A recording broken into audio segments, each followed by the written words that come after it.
Hey everyone, Ted Wyman here at Bell MTS Place with Scott Billick. This is Jet Setting.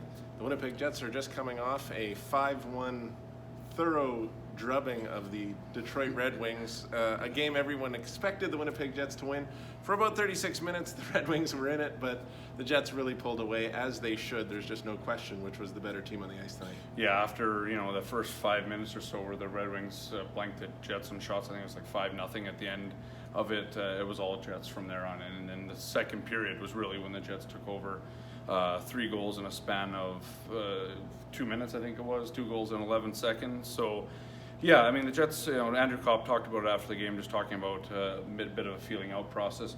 The Jets aren't very good in the first periods. They often get out to slow starts, so that's also part of the, why that sort of thing happens, even against a team as bad as Detroit. But, you kind of saw how challenging of a season it's been for Detroit in that second period, and then in the third, and it was pretty much the game was over after the Jets scored the second goal, it seemed, and they made it to 5-1, and that was it. So 19-10-2 for the Winnipeg Jets. I think a far better record than many people would have expected them to have, particularly with all the upheaval they had on defense. A lot of changes, a younger team playing extremely good hockey right now. Beating the Red Wings is not going to be anything that you're going to take as a special thing, but this overall record is excellent. The most important player in all this has been Connor Hellebuck, though, wouldn't you say? Yeah, I mean, unquestionably, the team's MVP, unquestionably a leading candidate, if not the candidate right now for the Vezina Trophy. I mean, we're only 32 games into the season at this point, but there hasn't been a goalie that's been more valuable to his team, been more, and also as good as he's been. A prime reason, even though he didn't play on Tuesday night, he'll be back in the net on Thursday against the Red Wings in Detroit. But he did play. He played 69 seconds and allowed and he gave up a goal. And he allowed a goal. But I mean, all that aside, I mean, yeah, just been an unbelievable asset to this Jets team, especially given all of their struggles. I want to say struggles. All of their all the transition that's happened on defense.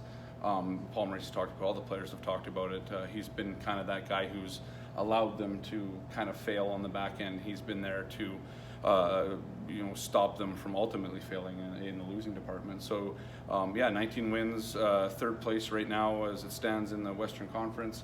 Third place in the division, ironically as well, just given how strong the Central is. But yeah, no reason why the Jets probably should have been here at this point, other than the fact now that we've seen them play with strong commitment to defense, now finding that offensive touch, and also just the goaltending. It's all those things that have kind of come together is the reason why they have 19 wins. You know what impresses me, aside from Hellebuck, I think that is the most impressive thing about this team so far, but I really like the growth of some of the young forwards.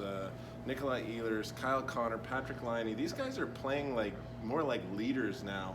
They're not, and they're drivers out there. They're not guys who are just along for the ride trying to learn how to play in the National Hockey League. Right. They have become very good hockey players and are really, they were always contributors, but now they're contributing in so many ways. And I think those guys have made a real difference for this team. And another area where there's just been so much growth, even from the beginning of the season, is in the defense corps. Mm-hmm. And the guys that I look at there that have been so impressive are Josh Morrissey and the revelation that is Neil Pionk. Yeah, and I'll start with the forwards, as you talked about. You started with them, especially Nikolai Ehlers, in terms of just a different attitude, mentality towards the game, it seems. He's talked about it, how he spent his summer, how he watched every shift that he played last year, all those types of things. But you really see that, a lot of guys will talk about they had a good summer, but you don't always see it. There's not that tangible evidence of it. But I do think you've seen that in Nikolai Ehlers. Mark Scheifele scored, so he takes over the team leading goal scoring. But Nikolai Ehlers second in team goal scoring, and a driver. And then I think you saw it on Tuesday against the Red Wings, where in the third period the Jets are up 5-1.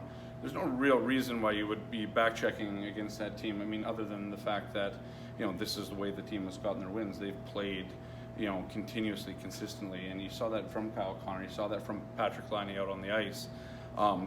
2 in the third period where they just come and make a good back check on a Detroit rush, because at the end of the day you don't want to give up a goal, but this is kind of what's been drilled into their heads about team defense. And then Those things endear them to the coaching staff right, and to of their course, teammates. and part of it's just the way that they've played. I mean, that is how the Jets play now. They're not the same team that caves teams in. Although you kind of saw that on Tuesday, but they just aren't that team anymore, and they have to grind out everyone. And just to Neil Pionk, like you said, revelation. I mean, nobody would have assumed that he would be that guy in the return for the Jacob Trouba trade.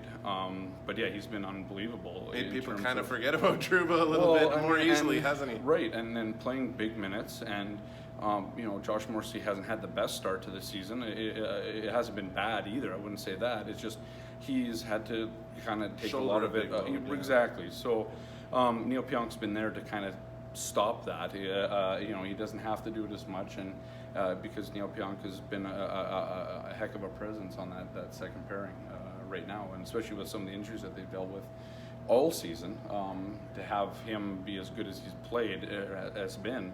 It's just been remarkable for this team. Well, the Jets and Red Wings will do it all over again on Thursday. The Jets win. They're going to get their 20th of the season, which is pretty impressive at this point before Christmas. For Scott Billick, I'm Ted Wyman. This is Jet Setting.